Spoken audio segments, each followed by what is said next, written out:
ಎಲ್ರಿಗೂ ನಮಸ್ಕಾರ ಸ್ನೇಹಿತರೆ. ಮತ್ತೊಮ್ಮೆ ನನ್ನ ಚಾನೆಲ್ಗೆ ನಿಮ್ಮೆಲ್ಲರಿಗೂ ಆತ್ಮೀಯವಾದ ಸ್ವಾಗತ. ಸ್ನೇಹಿತರೆ, ಇವತ್ತಿನ ಈ ಒಂದು ವಿಡಿಯೋದಲ್ಲಿ ಜ್ಯೇಷ್ಠ ಮಾಸ ಯಾವಾಗ, ಜ್ಯೇಷ್ಠ ಮಾಸದ ಅಮಾವಾಸ್ಯೆ ತಿಥಿ ಯಾವಾಗ ಆರಂಭವಾಗಿ ಯಾವಾಗ ಮುಕ್ತಾಯವಾಗುತ್ತದೆ, ಈ ವರ್ಷ 2026ರಲ್ಲಿ ನಿಜ ಜ್ಯೇಷ್ಠ ಮಾಸ ಯಾವಾಗಿನಿಂದ ಪ್ರಾರಂಭವಾಗಿ ಯಾವಾಗ ಮುಕ್ತಾಯವಾಗುತ್ತದೆ ಮತ್ತು ಜ್ಯೇಷ್ಠ ಮಾಸದಲ್ಲಿ ಯಾವೆಲ್ಲ ನಾವು ಕಾರ್ಯಗಳನ್ನ ಮಾಡಬೇಕಾಗುತ್ತದೆ ಮತ್ತು ಜ್ಯೇಷ್ಠ ಮಾಸದ ಮಹತ್ವವೇನು ಅನ್ನೋದನ್ನು ಇವತ್ತಿನ ವಿಡಿಯೋದಲ್ಲಿ ಸಂಪೂರ್ಣವಾಗಿ ತಿಳ್ಕೊಳ್ಳೋಣ. ಬನ್ನಿ ಸ್ನೇಹಿತರೆ, ವಿಡಿಯೋವನ್ನು ಪೂರ್ತಿಯಾಗಿ ನೋಡಿ, ಎಲ್ಲಿ ಸ್ಕಿಪ್ ಮಾಡಬೇಡಿ.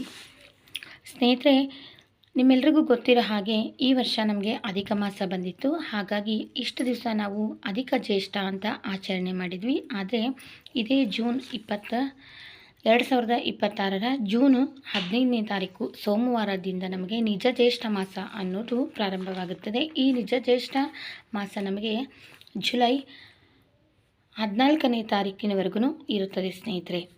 ಹಾಗಾಗಿ ಒಂದು ತಿಂಗಳ ಕಾಲ ನಾವು ನಿಜ ಜ್ಯೇಷ್ಠ ಮಾಸವನ್ನು ಈಗ ಆಚರಣೆ ಮಾಡ್ತೀವಿ. ಈ ನಿಜ ಜ್ಯೇಷ್ಠ ಮಾಸದಲ್ಲಿ ಮುಖ್ಯವಾಗಿ ನಾವು ಅಲಕ್ಷ್ಮಿಯನ್ನು ಮನೆಯಿಂದ ಹೊರಗಡೆ ಹಾಕಿ ಮುಂದೆ ಆಷಾಢ ಮಾಸದಲ್ಲಿ ಮಹಾಲಕ್ಷ್ಮಿ ಪೂಜೆಯನ್ನು ಮಾಡ್ತೀವಿ. ಅದನಂತರ ನಿಮ್ಮೆಲ್ಲರಿಗೂ ಗೊತ್ತಿರೋ ಹಾಗೆ ಶ್ರಾವಣ ಮಾಸ ಅಂತಂದರೆ ಹಬ್ಬ ವ್ರತಗಳು ಪೂಜೆಗಳು ಸಾಲು ಸಾಲಾಗಿ ಬರುತ್ತದೆ. ಹಾಗಾಗಿ ಜ್ಯೇಷ್ಠ ಆಷಾಢ ಶ್ರಾವಣದಲ್ಲಿ ಮುಖ್ಯವಾಗಿ 3 ತಿಂಗಳುಗಳ ಕಾಲ ನಾವು ಪ್ರತಿಯೊಬ್ಬರೂ ಸಹ ಮಹಾಲಕ್ಷ್ಮಿಯನ್ನು ಆರಾಧನೆ ಮಾಡ್ತೀವಿ ಸ್ನೇಹಿತರೆ. ಹಾಗಾದರೆ ಜ್ಯೇಷ್ಠ ಮಾಸದ ಅಮಾವಾಸ್ಯೆ ತಿಥಿ ಯಾವಾಗ ಪ್ರಾರಂಭವಾಗಿ ಯಾವಾಗ ಅಂತ್ಯ ಆಗುತ್ತೆ ಅನ್ನೋದನ್ನು ಮೊದಲಿಗೆ ತಿಳ್ಕೊಳ್ಳೋಣ. ಬನ್ನಿ ಸ್ನೇಹಿತರೆ, ಈ ಒಂದು ಜ್ಯೇಷ್ಠ ಮಾಸದ ಅಮಾವಾಸ್ಯೆಯು ನಮಗೆ ನಾಳೆ ಭಾನುವಾರ 14ನೇ ತಾರೀಕು ಮಧ್ಯಾಹ್ನ 12:20 ಅಮಾವಾಸ್ಯೆ ತಿಥಿ ಪ್ರಾರಂಭವಾಗಿ ಮರುದಿನ ಸೋಮವಾರ ಬೆಳಗ್ಗೆ 15ನೇ ತಾರೀಕು 8:23 ನಮಗೆ ಅಮಾವಾಸ್ಯೆ ತಿಥಿ ಮುಕ್ತಾಯ ಆಗುತ್ತದೆ ಸ್ನೇಹಿತರೆ. ನಿಮ್ಮೆಲ್ರಿಗೂ ಗೊತ್ತಿರೋ ಹಾಗೆಯೇ ಹಿಂದೂ ಪಂಚಾಂಗದ ಪ್ರಕಾರ ಸೂರ್ಯೋದಯಕ್ಕೆ ಅಮಾವಾಸ್ಯೆ ಇದ್ದಾಗ ಆ ದಿನ ನಾವು ಅಮಾವಾಸ್ಯೆಯನ್ನು ಆಚರಣೆ ಮಾಡ್ತೀವಿ. ಹೆಚ್ಚಿನ ತಿಥಿ ನಮಗೆ ಭಾನುವಾರ ಇದ್ರೂ ಸೂರ್ಯೋದಯಕ್ಕೆ ನಮಗೆ ಅಮಾವಾಸ್ಯೆ ತಿಥಿ ಸೋಮವಾರ ಇರೋದರಿಂದ ಈ ಒಂದು ಅಮಾವಾಸ್ಯೆಯನ್ನು ನಾವು ಸೋಮವಾರ ಆಚರಣೆ ಮಾಡ್ತೀವಿ. ಅಷ್ಟೇ ಅಲ್ಲದೆ ವಿಶೇಷವಾಗಿ ಜ್ಯೇಷ್ಠ ಮಾಸದ ಅಮಾವಾಸ್ಯೆಯು ಸೋಮವಾರ ಬಂದಿರೋದ್ರಿಂದ ಈ ಒಂದು ಅಮಾವಾಸ್ಯೆಯನ್ನು ನಾವು ಸೋಮಾವತಿ ಅಮಾವಾಸ್ಯೆ ಅಂತ ಸಹ ಕರಿತೀವಿ. ಯಾಕಂತಂದರೆ ಈ ಅಮಾವಾಸ್ಯೆಗೆ ಹೆಚ್ಚಿನ ಒಂದು ಶಕ್ತಿ ಇರುತ್ತದೆ ಅಂತ ಹೇಳ್ತಾರೆ. ಹಾಗಾಗಿ ಈ ದಿನ ತಪ್ಪದೆ ದೃಷ್ಟಿ ನಿವಾರಣೆಯನ್ನು ಮಾಡ್ಕೊಳ್ತಾರೆ ಸ್ನೇಹಿತರೆ. ಅಷ್ಟೇ ಅಲ್ಲದೆ ಪಿತೃಗಳಿಗೆ ತರ್ಪಣವನ್ನು ಕೊಟ್ಟು ಪಿತೃ ಕಾರ್ಯವನ್ನು ಮಾಡ್ತಾರೆ, ನದಿ ಸ್ನಾನವನ್ನು ಮಾಡ್ತಾರೆ ಮತ್ತು ಮುಖ್ಯವಾಗಿ ಮನೆಗೆ ದೃಷ್ಟಿಯನ್ನು ನಿವಾರಿಸಿ ತಾವೂ ಸಹ ದೃಷ್ಟಿಯನ್ನು ನಿವಾರಣೆ ಮಾಡ್ಕೊಳ್ತಾರೆ ಮತ್ತು ವಾಹನಗಳಿಗೂ ಸಹ ದೃಷ್ಟಿಯನ್ನು ನಿವಾರಣೆ ಮಾಡ್ತಾರೆ ಸ್ನೇಹಿತರೆ.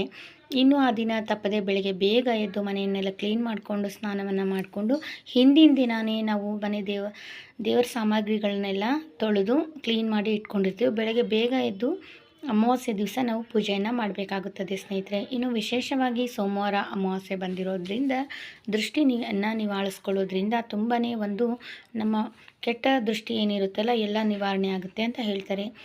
ನಿಮಗೆ ಗೊತ್ತಿರೋ ಹಾಗೆಯೇ ಪುರಾತನ ಕಾಲದಿಂದಲೂ ಒಣಮೆಣಸಿನ್ಕಾಯಿ, ಉಪ್ಪು, ಒಂದು ಹಿಡಿ ಉಪ್ಪು ಒಣಮೆಣಸಿನ್ಕಾಯಿಯನ್ನು ತಗೊಂಡು ದೃಷ್ಟಿಯನ್ನು ನಿವಾರಿಸಿದರೆ ಮೈಯೆಲ್ಲ ಹಗುರ ಆಯಿತು, ಅಂದರೆ ದುಷ್ಟಶಕ್ತಿ ನಿವಾರಣೆ ಆಯಿತು ಅಂತ ಹೇಳ್ತಾರೆ. ಇದು ಒಂದು ಸಿಂಪಲ್ ಆದ ಒಂದು ದೃಷ್ಟಿ ನಿವಾರಣೆ. ಇದನ್ನು ಪ್ರತಿಯೊಬ್ಬರು ಮಾಡ್ತಾರೆ. ಇದಕ್ಕಿಂತ ಮುಖ್ಯವಾಗಿ ಮನೆಗೆ ತಗುಲಿರುವಂಥ ದೃಷ್ಟಿಯನ್ನು ನಿವಾರಿಸೋದಕ್ಕೆ ಕೇವಲ ಒಂದೇ ಒಂದು ನಿಂಬೆಹಣ್ಣನ್ನು ತಗೊಂಡು ನಾವು 3 ಸರ್ತಿ ಮನೆಗೆ ನಿವಾಳಿಸಿ ಅದನ್ನು ಕಟ್ ಮಾಡಿ ಬಾಗಿಲಿಗೆ ಇಡೋದ್ರಿಂದ ಕೆಟ್ಟ ದೃಷ್ಟಿ ಒಳಗಡೆ ಬರಲ್ಲ, ಬೇರೆಯವರ ದೃಷ್ಟಿ ಮನೆಗೆ ತಾಕಲ್ಲ ಅನ್ನೋದು ಒಂದು ನಂಬಿಕೆ ಸ್ನೇಹಿತರೆ. ಇಂತಹ ವಿಶೇಷವಾದ ದಿನಗಳಲ್ಲಿ ಈ ರೀತಿಯಾಗಿ ನಾವು ದೃಷ್ಟಿಯನ್ನು ತೆಗೆಯೋದ್ರಿಂದ ಮನೆಗೆ ಬಂದಿರುವಂಥ ಯಾವುದೇ ಒಂದು ದೃಷ್ಟಿಯೂ ಸಹ ಮನೆಗೆ ತಾಕೋದಿಲ್ಲ ಅನ್ನೋದು ಒಂದು ನಂಬಿಕೆ. ಇನ್ನು ಈ ಒಂದು ಜ್ಯೇಷ್ಠ ಮಾಸದಲ್ಲಿ ಅತಿ ಮುಖ್ಯವಾಗಿ ನಿಮ್ಮೆಲ್ಲರಿಗೂ ಗೊತ್ತಿರೋ ಹಾಗೆ ನಾವು ಅಲಕ್ಷ್ಮಿಯನ್ನು ಮನೆಯಿಂದ ಹೊರಗಡೆ ಹಾಕೋದಕ್ಕೆ ಜ್ಯೇಷ್ಠ ಲಕ್ಷ್ಮಿ ಪೂಜೆಯನ್ನು ಈ ಒಂದು ಜ್ಯೇಷ್ಠ ಮಾಸದಲ್ಲಿ ಮಾಡ್ತೀವಿ ಸ್ನೇಹಿತರೆ. ಹಾಗಾದರೆ ಆ ಪೂಜೆಯನ್ನು ಯಾವ ರೀತಿ ಮಾಡಬೇಕು, ಯಾವೆಲ್ಲ ಸಿದ್ಧತೆಯನ್ನು ಮಾಡ್ಕೊಳ್ಬೇಕು ಅನ್ನೋದನ್ನು ನಾನು ಮುಂದಿನ ವಿಡಿಯೋದಲ್ಲಿ ತಿಳಿಸ್ಕೊಡ್ತೀನಿ. ಜ್ಯೇಷ್ಠ ಮಾಸದಲ್ಲಿ ಜ್ಯೇಷ್ಠ ಲಕ್ಷ್ಮಿ ಪೂಜೆಯನ್ನು ಮಾಡಿದ ನಾವು ಆ ನಂತರ ಆಷಾಢ ಮಾಸದಲ್ಲಿ ಮಹಾಲಕ್ಷ್ಮಿ ಪೂಜೆಯನ್ನು ಮಾಡ್ತೀವಿ. ಅದನಂತರ ನಿಮ್ಮೆಲ್ಲರಿಗೂ ಗೊತ್ತಿರೋ ಹಾಗೆ ಅತ್ಯಂತ ಪವಿತ್ರವಾದ ಮಾಸ ಶ್ರಾವಣ ಮಾಸ ಪ್ರಾರಂಭ ಆಗುತ್ತದೆ. ಶ್ರಾವಣ ಮಾಸದಲ್ಲಿ ನಾಗರ ಪಂಚಮಿಯನ್ನು ಆಚರಣೆ ಮಾಡ್ತೀವಿ ಮತ್ತು ಹಬ್ಬಗಳ ಸಾಲೆ ಬರುತ್ತೆ ಅಂತ ಹೇಳಿದರೆ ತಪ್ಪಾಗಲ್ಲ ಸ್ನೇಹಿತರೆ. ಯಾಕಂತಂದರೆ ಆ ಒಂದು ಮಾಸದಲ್ಲಿ ವಿಶೇಷವಾದ ವ್ರತ ಪೂಜೆಗಳು ಪ್ರಾರಂಭ ಮಾಡ್ತೀವಿ.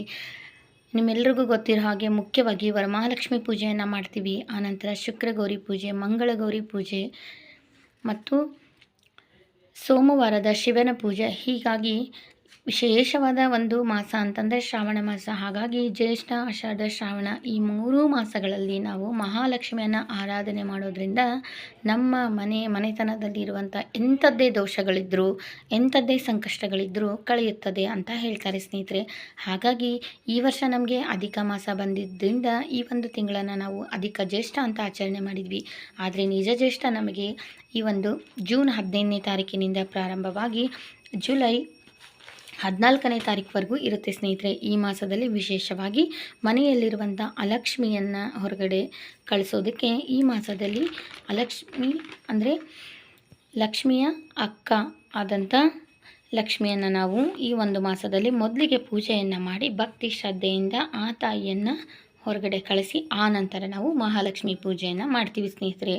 ಈ ಒಂದು ಮಹಾಲಕ್ಷ್ಮಿ ಪೂಜೆಯನ್ನು ನಾವು ಈ ಒಂದು ಅಮಾವಾಸ್ಯೆಯಿಂದ ಬರುವಂಥ ಅಮಾವಾಸ್ಯೆ ಒಳಗಡೆ ಮಂಗಳವಾರ, ಶುಕ್ರವಾರ ವಿಶೇಷವಾದ ದಿನಗಳಲ್ಲಿ ಹುಣ್ಣಿಮೆಯಲ್ಲಿ ಮಾಡ್ಬೋದು. ಅದರ ಒಂದು ಸಂಪೂರ್ಣವಾದ ಮಾಹಿತಿಯನ್ನು ನಾನು ಮುಂದಿನ ವೀಡಿಯೋದಲ್ಲಿ ತಿಳಿಸ್ಕೊಡ್ತೀನಿ ಸ್ನೇಹಿತರೆ.